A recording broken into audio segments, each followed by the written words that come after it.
Yo mga kachan, for today's video ay tuturuan ko kayo paano magluto ng adobong galunggong. At lalagyan din natin yan mga kachan itong sitaw. Ayan, nakapag-ibahiwan na rin tayo mga kachan ng ating sangkap na gagamitin. Ayan mga kachan, ayan ang lulutuin natin sa video ito. Yo mga kachan, ito yung ating gagawin sa ating adobo na galunggong. Ayan mga kachan, hinugasan ko na yan at nilinisan. Inalis ko rin pati yung laman loob. Ganito ko maglinis mga kachan sa galunggong. Ayan, ilalagay na natin mga kachan itong ating sitaw.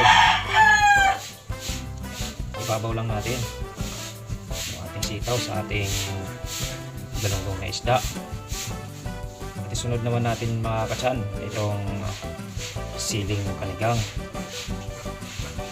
Sunod natin itong ating luya. Yan mga kachan, sangkot siya lang natin itong ating sibuyas na hiniwa-hiwa. Pagsasama-samahin lang natin yung mga sangkap at ito naman yung bawang.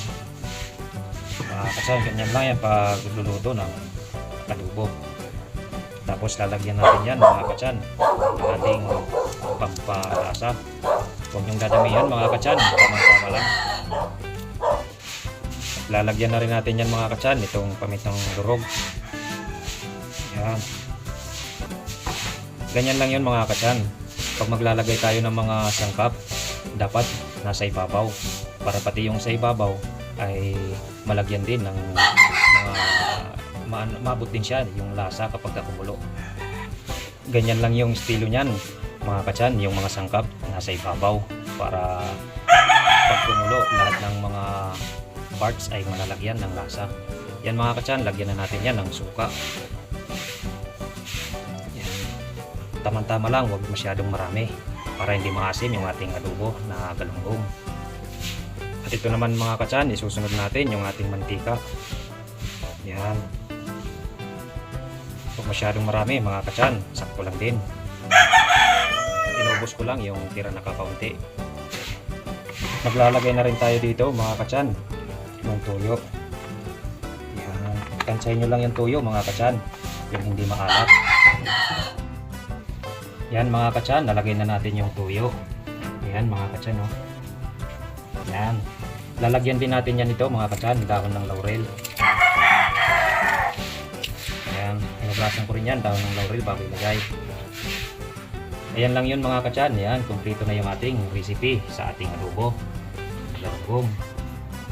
Ayan mga kachan, atin na yan tatakpan at isasalang natin. Yan. Yun mga kachan, isasalang na natin dito sa ating super kalan.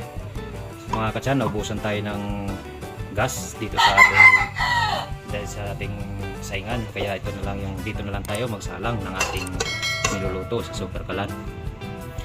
Yun lang yun mga kachan, simpleng-simple lang yung ating adobo na ito, galunggong na may sitaw. Ayan mga kachan, napakadali lang itong lutuin. At pagka nakumpleto nyo na ilagay yung mga sangkap mga kachan, yung gaya ng ganyan. Ayan, antayin lang natin yan na maluto. At yun na nga mga kachan, yan na yung ating mga luto ngayon. Ayan o, ayan, antayin lang natin na kumulo at maluto yung isda tsaka itong sitaw. Ayos na yung ating adobong galunggong mga kachan.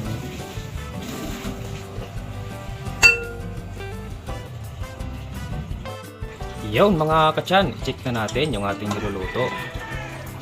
Ayan. Ayan mga kachan, oh, kitang kita nyo naman. Ayan, nagtubig siya kahit hindi tayo naglagay ng tubig mga kachan.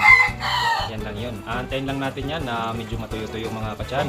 At ayos na yung ating adobong galunggong with sitaw. Yan mga kachan. Maraming salamat sa lahat ng mga followers natin mga kachan, sa patuloy na pagsuporta sa ating mga video. Yan mga kachan, yung ating niluluto. Takpan lang natin yan. At yun mga kachan, i-check na natin yung ating niluluto.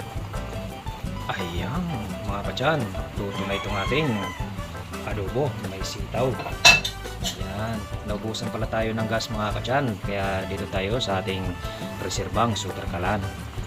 Yan yung ating luto na sitaw, galunggong. Yan. I-off na natin yung apoy mga kachan. Tatakpan muna natin yan. Yan mga kachan, hanggang sa susunod nating mga video cooking. Maraming salamat. God bless po.